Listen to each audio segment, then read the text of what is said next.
Hello दोस्तों, thank you so much इस video पे क्लिक करने के लिए। तो फाइनली वन पीस का चैप्टर नंबर 1096 आ चुका है। हम लोग आज की वीडियो पे इसको डिटेल एक्सप्लेन करेंगे, लेकिन उससे पहले मैं आप लोगों को एक चीज बता देना चाहता हूँ। आज का चैप्टर कुछ ज्यादा ही कंफ्यूजिंग था, तो अगर मैं कुछ गलत बता देता हूँ तो I'm really sorry. Please comment down कर दीजिएगा, मैं जरूर इंप्रूव करूंगा। तो चलिए आज का वीडियो हम लोग स्टार्ट करते हैं। सो इस चैप्टर का नाम है कुमाची। आप लोग आगे जान पाओगे कि इस चैप्टर का टाइटल कुमाची क्यों पड़ा। इस चैप्टर के कवर स्टोरी डिटेल रिक्वेस्ट में हम लोग देखते हैं कि जोरो को चीहू हुआ, मतलब एक डॉग का ब्रीड है, उनसे म्यूजिकल चेयर में हार गया, इसीलिए वो थोड़ा फ्रस्ट्रेटेड है। एंड अभी स्टार्ट करते हैं चैप्टर। सो ये चैप्टर स्टार्ट होता है दी स्लेव हंट टूर्नामेंट से, मतलब जहाँ पे जितने भी स्लेव्स है वो भाग रहे अपनी जान बचाने के लिए, एंड सेलेस्टियल ड्रैगन उनके पीछे है, उनको मारने के लिए, हंट करने के लिए। सेलेस्टियल ड्रैगन के बीच में वो लोग बात करते हैं, कहते हैं कि ये 13 रैबिट्स के ऊपर स्पेशल 10,000 पॉइंट्स है। तो मतलब ये स्लेव्स को ये लोग रैबिट बोल के पुकार रहे हैं, एंड उन स्लेव्स में से कोई 13 लोगों को ये लोग स्पेशल मान रहे हैं, उनके ऊपर ज्यादा पॉइंट दे रहे हैं ऐसा। उसके बाद वो लोग कहते हैं कि ये बाकी 150 लोग ये लोग रेयर रैबिट कैटेगरी में आते हैं। साथ ही में ये कहता है कि वन शॉट इंस्टेंट किल करोगे किसी को तो तुमको बोनस मिलेगा, एक लग्जरी प्राइस प्रिपेयर्ड है चैंपियन के लिए। उसके बाद सीन सीट होता है, हम लोग देखते हैं गार्लिंग को। गार्लिंग कहता है कि ध्यान से देखो बच्चों।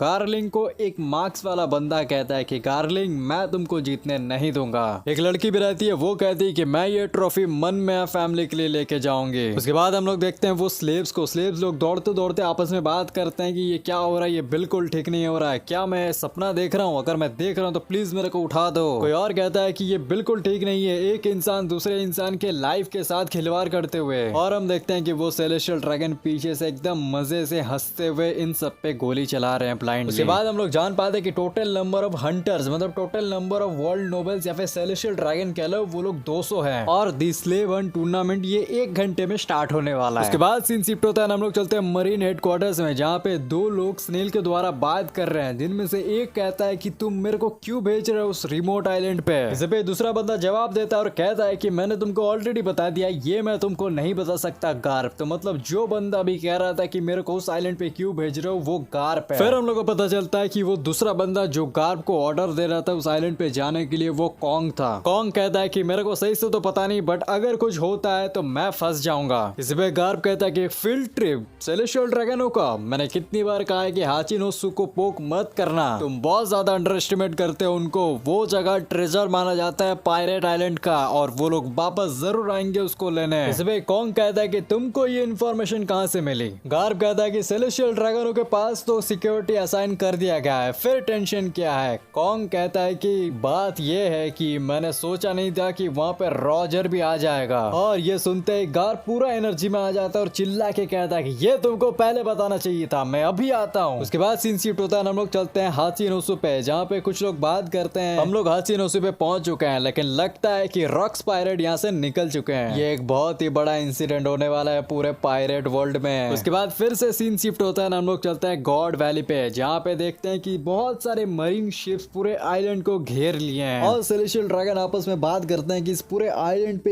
1 लाख रैबिट्स है, मतलब 1 लाख स्लेव्स है। उसके बाद सीन शिफ्ट होता है, हम लोग चलते हैं इवान कॉक, जीनी और कुमा के पास, जहाँ पे इवान कॉक एक चट्टान के ऊपर खड़े रह के कहता है कि 3 वीक के अंदर अंदर हम सब यहाँ से मारे जाएंगे, क्या तुम लोग ये समझ सकते हो? तो बेसिकली इवान कॉक वहाँ पे जितने भी स्लेव्स हैं उन सबको बता रहा है। तो उनमें से कोई एक स्लेव कहता है, इसका मतलब अगर हम लोग ये 3 वीक जिंदा रह लिए फिर हम लोग फ्री हो जाएंगे। इसी पे इवान कॉफ कहता है कि पागल हो गए क्या, पिछले वाले टूर्नामेंट पे कोई नहीं बचा था। इसी पे कोई दूसरा स्लेव कहता है कि अगर ये झूठ है तो फिर हम लोग को होप देने की क्या जरूरत है। इसी पे इवान कॉफ कहता है कि इसीलिए क्योंकि एक इंसान जो अपनी जान बचाने के लिए भाग रहा है उसको मारने में ज्यादा मजा आएगा, बल्कि में जो खड़ा है सामने मरने के लिए। सपने देखना छोड़ दो कि तुम इस गेम से बच के निकल पाओगे। उसके बाद हम लोग देखते हैं कि गार्लिंग इन सारे स्लेव्स के ऊपर अटैक करता है, और वो जो हाई वैल्यू स्लेव्स है जिनके ऊपर ज्यादा पॉइंट्स है उनको पहले मार रहा है। उसके बाद हम लोग देखते हैं इवान कॉफ के हाथ में जो चेन्स रहते हैं वो एक बंदा अपने दांतों से तोड़ देता है और इवान कॉफ फ्री हो जाता है। इवान कॉफ कहता है कि तुम्हारे जॉज कुछ ज्यादा ही स्ट्रॉन्ग है, एक्सपेक्टेड था क्योंकि तुम एक शार्क फिशमैन हो। इसी पे वो फिशमैन बंदा कहता है कि थैंक यू, पहली बार किसी ने मेरी तारीफ की है। उसके बाद हम लोग जीनी को देखते हैं, इवान कॉफ की बहन को, और उसके सामने 2 स्नेल्स रहते हैं। जीनी कहती है कि इस टूर्नामेंट के प्राइस से ही हम लोग यहाँ से निकल सकते हैं। इस पे सब लोग शॉक हो जाते हैं, कहते हैं कि प्राइस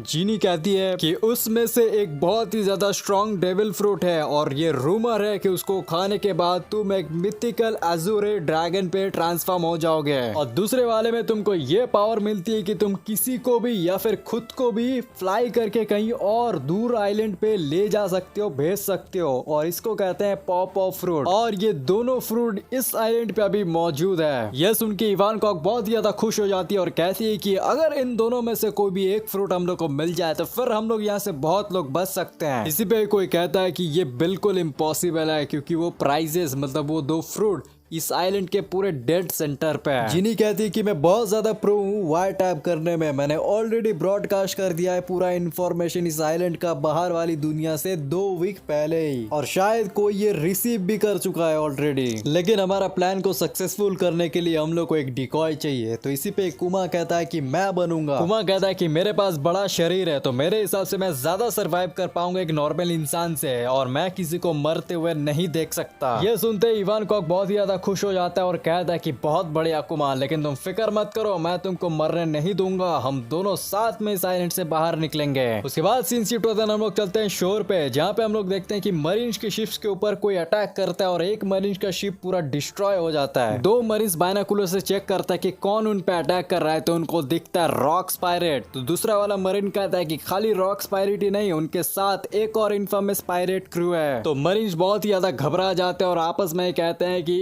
इनका गोल क्या है, ये लोग चाहते क्या हैं। उसके बाद रॉक्स पायरेट के अंदर से कोई चिल्ला के कहता है कि इस बार तुम लोग नहीं बच पाओगे मरीन्स, और वो कहता है कि मेरा लीड फॉलो करो रॉक्स पायरेट्स। के बाद हम लोग चलते हैं रॉक्स पायरेट के शिप के अंदर जहाँ पे व्हाइट बियर्ड कहता है कि हे रॉक वेट, मैं कब से तुम्हारा अंडर लीग बन गया। इस पे प्रेजेंट डे पे स्टशी जैसे दिखने वाली लड़की कहती है कि क्या तुम भी न्यूगेट। प्रोमेथियस कहता है कि जो इसको पहले ले पाएगा वही जीतेगा, क्यों है ना, कोई एक्सक्यूजेस नहीं। इसी पे बिग मॉम कहती है कि मैं ही जरूर लूंगी इसको।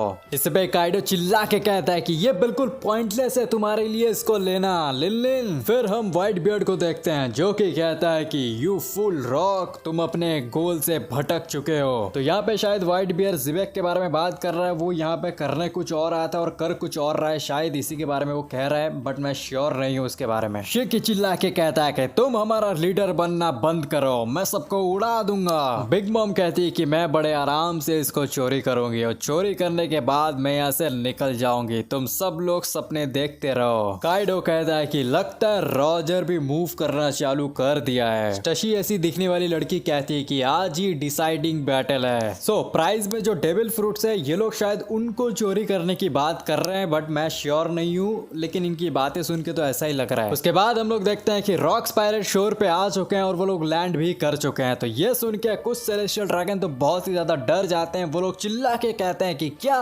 मरीन्स क्या कर रहे हैं, हम लोग को कुछ हो जाएगा। तो मरीन्स की शिप्स के अंदर डिस्कशन होती है कि इन्फेमस पायरेट चारों तरफ से आ रहे हैं, ये इन्फो लीक कैसे हुआ और ये पायरेट लोग चाहते क्या हैं ये भी अननोन है। और फिर हम लोग देखते हैं रॉजर पायरेट्स को जहाँ पे सिल्वर रेली, रॉजर, सबको उसके पूरे क्रू को देखते हैं। ये सब देख के गार्लिंग कहता है कि मरीन्स पीछे हट जाओ और सेलेस्टियल ड्रैगनों को प्रोटेक्ट करो और होली नाइट्स मेरे साथ आओ। और तभी हम लोग देखते हैं कि गार्प आ जाता है पूरे जोश में, बहुत ज्यादा फनी लगता है और वो कहता है कि कहाँ है रॉजर, बता मुझे। और चारों तरफ पूरा केओस ही केओस रहता है। तो इसी का फायदा उठा के इवानकॉव और कुमा वो जो डेविल फ्रूट प्राइजेस में थे उनके पास पहुंच जाते हैं। इवानकॉव कहता है कि समझ नहीं आ रहा कौन सा क्या है, लेकिन छोड़ो खा लेते हैं। और तभी वहाँ पे बिग मॉम आ जाती है। बिग मॉम आते ही इवानकॉव के ऊपर अटैक कर देती है और उसके हाथ में जो डेविल फ्रूट था वो ले लेती है। उसके बाद बिग मॉम कुमा वाला भी डेविल फ्रूट छीनने जाती है, लेकिन इवानकॉव चिल्ला के कहती है कि कुमा जल्दी उसको खा लो, और कुमा हड़बड़ी में उसको खा लेता है। इवानकॉव कहता है कि जाओ यहाँ से, भाग जाओ, खुद को बचा लो, लेकिन वहाँ पे सेटन आ जाता है और वो कुमा को बहुत जोर से मारता है और कुमा दूर जाके गिरता है। सेटन कहता है कि बुकानियस ट्राइब का बच्चा, तुम खाली एक स्लेव हो और तुम खाली मर सकते हो। कुमा जैसे तैसे उठ के कहता है कि क्या तुम एक ग्रेट पर्सन हो ओल्ड मैन, बचपन से ग्रेट होना मेरे लिए थोड़ा स्ट्रेंज है और बचपन से एक स्लेव होना बिल्कुल पॉइंटलेस है, लेकिन अगर मेरे को कोई भी पावर्स मिला है तो मैं जरूर कोशिश करूंगा सबको बचाने का, निका के तरह। इसी पे सेटन कहता है कि इसीलिए तुम लोग सब मारे जाओगे। उसके बाद पूरा सीन शिफ्ट होता है, हम लोग चलते हैं सोरबेत किंगडम पे और हम लोग जान पाते हैं कि कुमा, इवानकोव और जिनी